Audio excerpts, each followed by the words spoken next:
Once we are born as human beings, life got complicated. If we had come here like any other creature on the planet, stomach full, life settled. Once we come as human beings, stomach empty, only one problem. Stomach full, 100 problems. Because what we refer to as human really begins only after survival is taken care of. Only when survival is fulfilled, the traits of being human will find expression. As long as we're struggling for survival, we're also just another biological entity like any other creature. So what does it mean to be human? What is the significance? Because every other creature can fulfill almost everything that most human beings are doing without so much fuss. We are born, they are also born, just like us. We grow up with lot of fuss, they grow up without much fuss. For us, earning a living is a very big thing. All of them earn their own living. We may reproduce, they reproduce. We die, they die. All this we do with enormous fuss. They do it without much fuss in an eco-friendly manner. They conduct their life Everything is a big fuss. Why it is so is, human life is not fulfilled by fulfilling the basic requirements of survival. If you could eat well and everything would be okay, then it would be very simple to feed the world. But that's not how it is, because for every other creature, nature has drawn two lines within which they live and die. For a human being, there is only a bottom line, there is no top line. He can aspire for anything. Because there is no top line, people are struggling. Or in other words, what we are struggling with is not our bondage as usually popularly it is said. We are truly struggling with our freedom. We can be whichever way we want, that's our struggle. If our lives were fixed like every other creature's life, we would also be stomach full, we would sit peacefully, isn't it?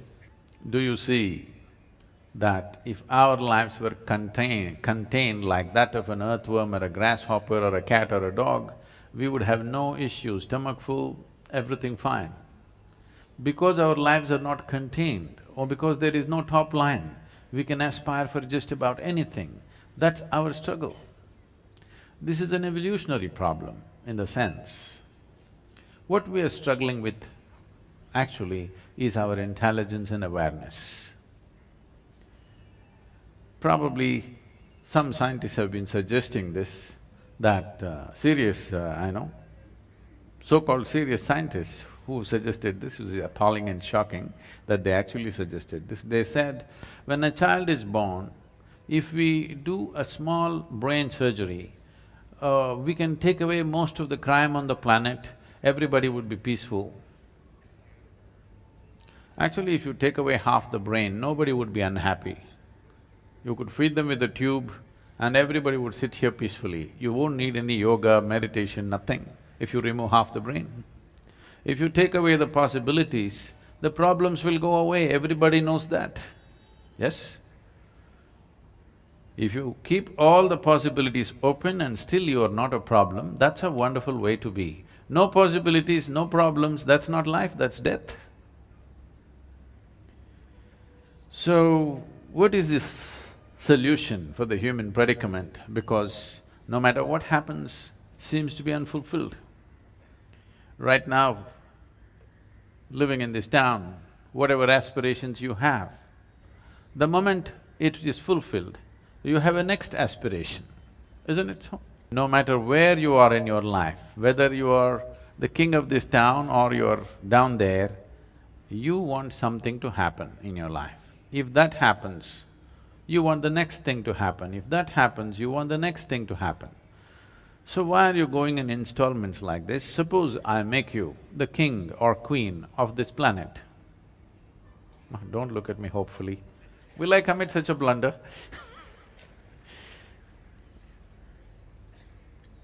Suppose we make you the king or queen of this planet.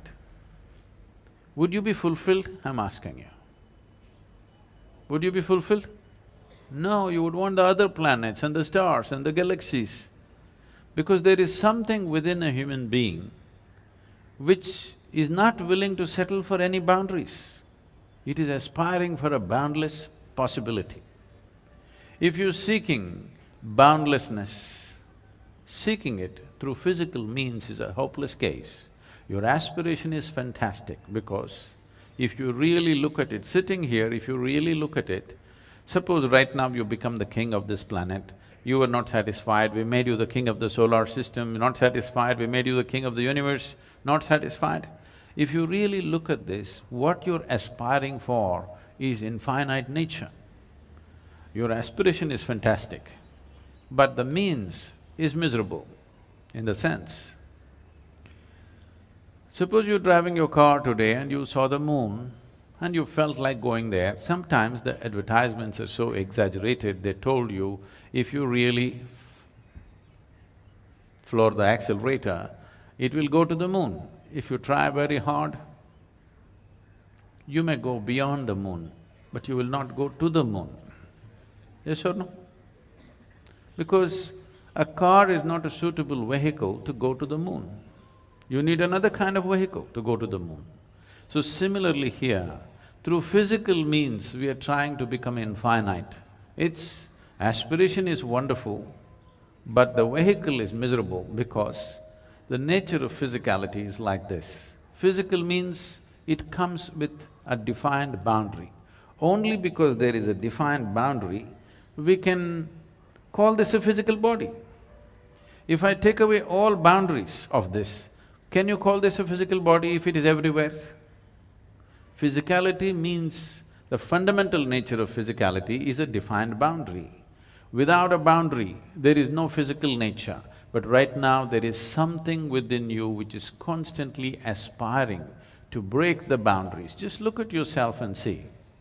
Suppose we imprison you in a 5x5 cubicle, you will be very miserable. Tomorrow we announce your liberation and release you into your 10x10 cubicle. It will be wonderful for a day, but again you'll feel miserable. Then day after tomorrow we'll release you into a 100x100 cubicle. You will feel great for 3 days. Again it's the same thing. What I'm asking you is, it doesn't matter how big the boundary is. The moment you realize there is a boundary, you want to break it. Yes or no? This is the nature of the human being. It doesn't matter, all kinds of pacifist philosophies have been taught, be content with what you have, don't aspire for more than what you know, do not all kinds of things. It's not worked for a single human being. It only works when you're sick or when you're dying.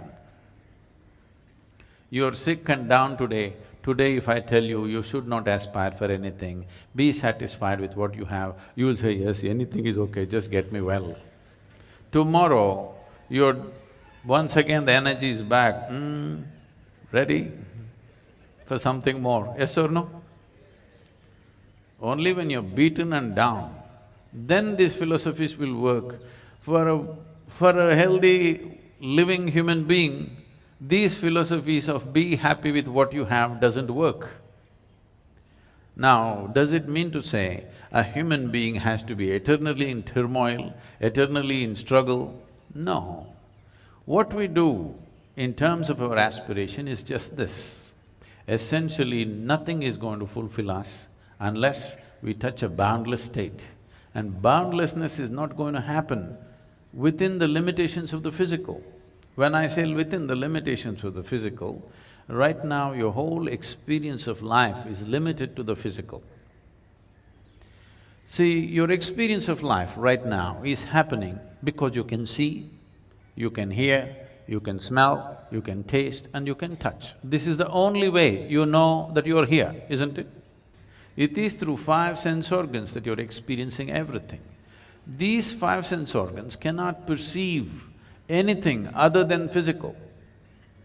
You can only see the physical, you can only hear the physical, you can only smell, taste and touch the physical. That which is not physical is not within the ambit of these five sense organs. So if you do not transcend the five senses, there is no possibility of experiencing anything beyond physicality. If you do not experience anything beyond physicality, this longing of wanting to be something more endlessly going on, you are not looking for more, you are looking for all, and all is not possible through physical means.